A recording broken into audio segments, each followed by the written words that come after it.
Madame la présidente, madame la ministre, madame le président de la commission des lois, mes chers collègues, avant d'aborder le texte, je tiens à souligner la qualité du travail parlementaire dont il résulte. Cette proposition de loi a été déposée à l'issue d'une mission d'information conduite par nos collègues de l'Assemblée nationale, Véronique Riotton et Marie-Charlotte Garin.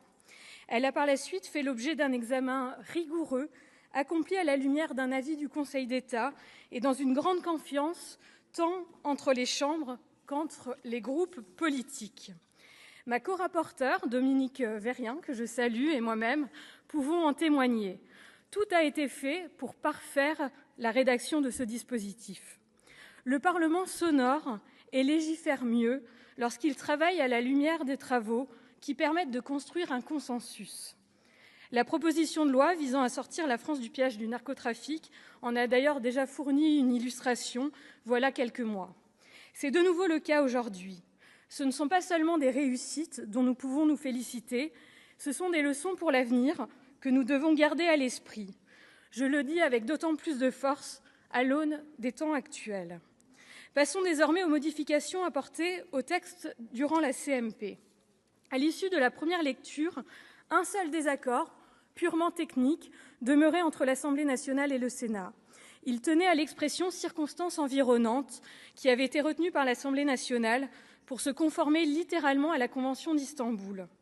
Nous avions préféré le terme de « contexte » qui est connu de la jurisprudence pénale française et qui nous paraissait plus clair dans sa portée.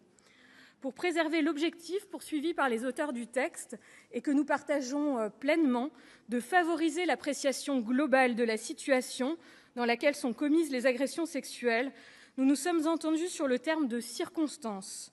Celui-ci permettra aux juges de saisir les situations de fait dans leur diversité sans pour autant compromettre la robustesse juridique du dispositif. La proposition de loi que nous nous apprêtons à adopter grave dans le code pénal les principes dégagés par la jurisprudence de la Cour de cassation. Elle évacue ainsi l'équivoque qui, hélas, subsistait à la lecture de l'article 222-22 du code pénal. Le législateur fait aujourd'hui œuvre utile en affirmant solennellement un principe crucial. Il n'est point d'acte sexuel licite s'il n'est pas consenti. Or, céder à la menace, à la violence, même psychologique, ou à toute forme de pression, ce n'est pas consentir. Se taire ou se laisser faire, ce n'est pas consentir. C'est subir une contrainte provoquée par la peur des coups, la peur des représailles, la peur de réveiller les enfants si on crie. Se résigner lorsqu'un refus, pourtant exprimé des dizaines de fois, n'a pas été entendu, ce n'est pas consentir. Cela veut seulement dire qu'on n'a plus la force de lutter. Ne pas réagir, ce n'est pas consentir. C'est trop souvent être dans un état de sidération qui ne permet pas de se défendre. Cette évolution législative apporte donc de la clarté, une clarté qui doit permettre d'améliorer le traitement par les services d'enquête et les tribunaux des violences sexuelles. Si nous arrivons aujourd'hui au terme de la procédure législative, nos travaux sur ce texte ne sont pas terminés.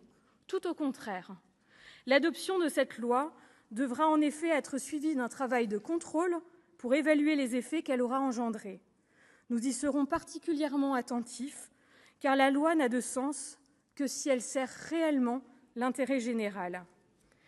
Pour aller au bout du chemin sur lequel nous nous engageons aujourd'hui, il nous appartiendra de vérifier que la loi nouvelle a réellement rendu la répression des violences sexuelles plus efficace et qu'elle a mis fin, ce faisant, à l'impunité des agresseurs autant qu'à la solitude des victimes. Je vous remercie pour votre attention.